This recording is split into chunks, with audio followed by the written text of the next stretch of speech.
Assalamualaikum warahmatullahi wabarakatuh. Kita lanjutkan materi kita di pertemuan kali ini. Yang akan kita bahas adalah mengenai pronoun. Mungkin ini juga sudah pernah adik-adik bahas di kelas 7. Nah, sekarang kita ulang lagi, diperdalami lagi mengenai pronoun. Pronoun itu sendiri di sini kita bagi, ini adalah yang part pertama ya.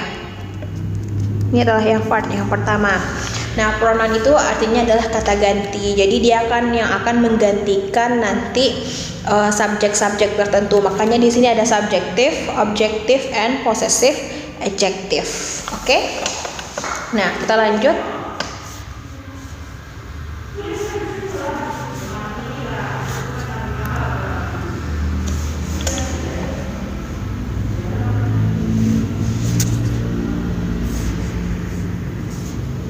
Nah, kita lanjut. Nah, ini pronoun. Apa itu pronoun? Pronoun itu kalau dalam bahasa Indonesia artinya adalah kata ganti.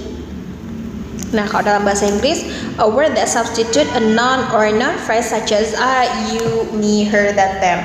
Jadi fungsinya adalah untuk mensubstitute, menggantikan sebuah kata benda atau frasa kata benda seperti I, you, me, her, or them. Contoh, misalnya yang pertama itu Sinta. Nah, Sinta is pretty misalnya. Sinta itu cantik. Nah, di sini kan si Sinta lah orangnya berfungsi sebagai subjek. Nah, si Sinta ini kita bisa ganti dia. Kalau di posisi subjek nanti kita bisa menggantinya menjadi she. Kita lanjutkan. Sinta is pretty. Dia cantik. She is my sister. Oke, jadi she ini dia adalah Sinta. She ini adalah si Sinta. Berarti kalau misalnya membuat dalam sebuah kalimat ya, nggak mungkin nama Sinta ini akan berulang-ulang kalau kita menulis. Jadi kita bisa mengganti si Sinta ini menjadi she. Inilah yang disebut itu sebagai pronoun, atau spesifiknya nanti adalah dia subjektif pronoun. Nah, my sister ini juga pronoun, tapi yang pronoun itu adalah my-nya. Nah, my ini adalah pronoun yang diikuti oleh sister noun, yang kalau disebut secara keseluruhan kita sebut dia sebagai possessive adjective. Oke, possessive adjective. Itulah yang dimaksud sebagai pronoun. Nah, yang pronoun hari ini yang akan kita bahas itu 3. Yang pertama subjektif, posisinya, kemudian objektif, dan possessive adjective. Yang kita bahas pertama pronoun ini adalah subjektif. Di sini subjektif pronoun didefinisikan sebagai the subject of a sentence. Jadi fungsinya harus sebagai subjek. Fungsinya sebagai subjek berarti dia akan terletak di awal kalimat. Nah, ada apa-apa saja yang termasuk subjektif pronoun? Ada I, berarti ini artinya adalah saya.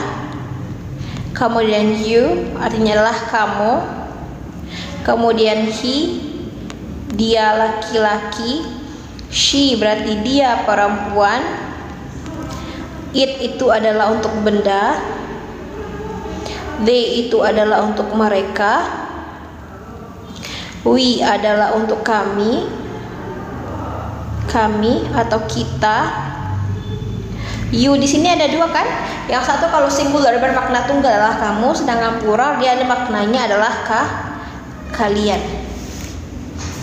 Nah, subject of a sentence berarti dia akan selalu berada di awal kalimat. Contoh, I have 3 cats. Saya punya 3 ekor kucing. Dia terletak di awal.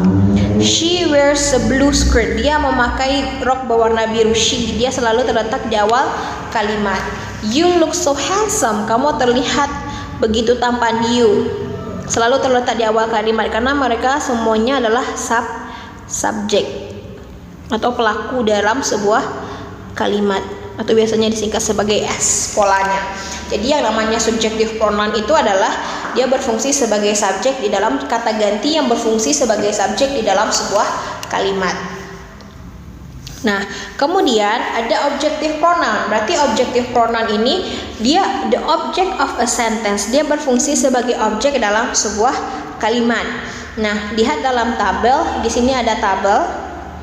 Nah, di sini ada tabel. Di situ kan ada subjektif dan objektif. Jadi biar lebih jelas, kalau dalam subjek dia yang di sebelah kiri, kalau nanti posisi di kalimat jelas sebagai objek berada di kolom sebelah kanan. Kalau I adalah me, you singular you, he him, she her, it they them, we us, you plural atau jamak yang bermakna kalian juga tetap you. Nah, kita lihat pada contoh. I want a new cell phone. Saya pengen punya handphone baru. Nah, my father will buy it. Nah, ada kata it. It di sini adalah objek karena subjeknya siapa? My father. Subject. It for me.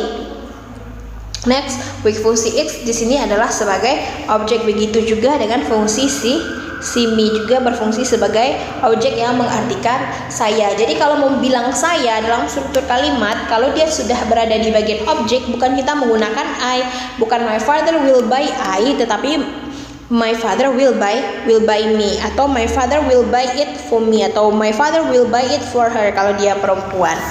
Nah, contoh yang kedua, we were at your party last week. Kami, nah berarti ini di subjek kan, di awal kalimat kita gunakan we.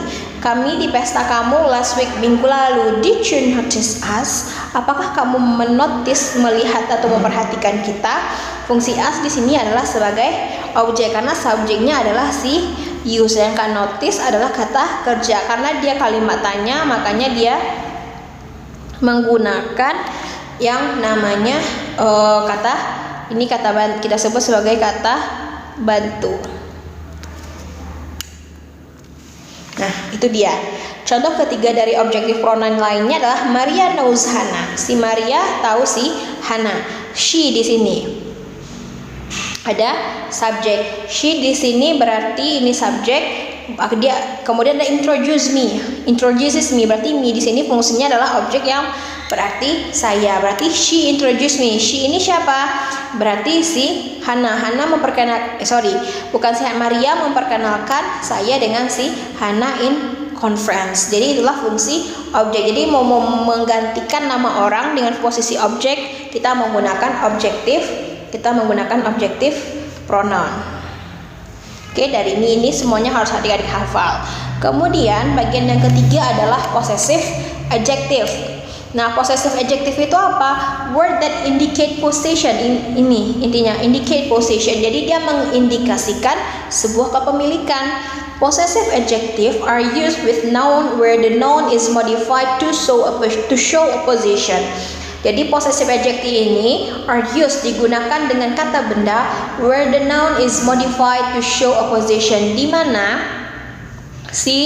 where the noun kata benda itu memodify menerangkan sebuah kepunyaan.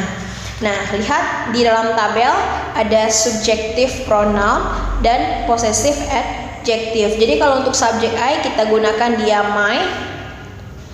Nah, you yang singular your, he dia laki-laki his, she her, it is, they their, we our, you plural atau kalian adalah your.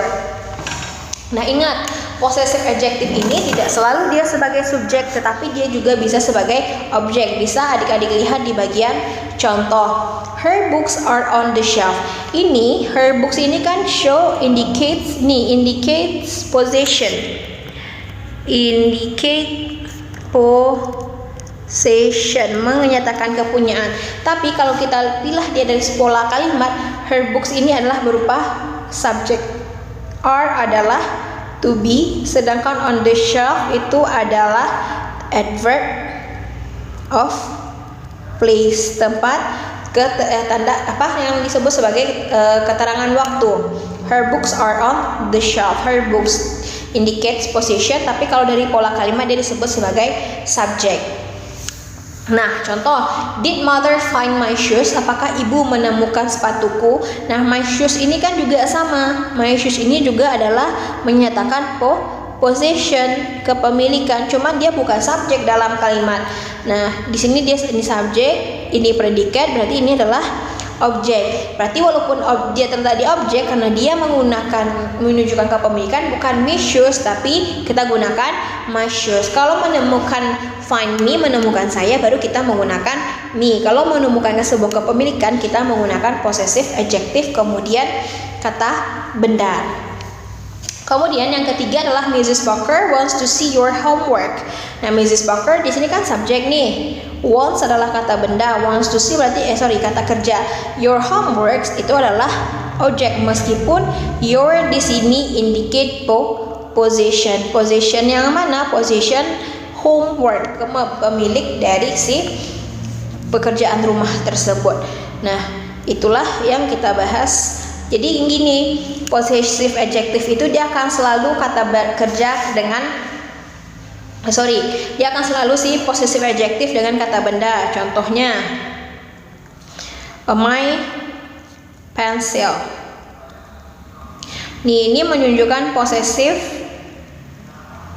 adjective, sedangkan pensil adalah kata benda. Dia akan selalu diikuti oleh yang namanya kata benda yang akan menjelaskan kepemilikan siapa, apakah my, your, his, her, its, their, our, or your. Nah, itulah pembahasan singkat kita mengenai pronoun. Jadi silakan adik-adik pahami dulu mengenai objektif, dimulai dari subjektif. Nah, subjektif berarti dia sebagai subjek harus terletak di awal kalimat.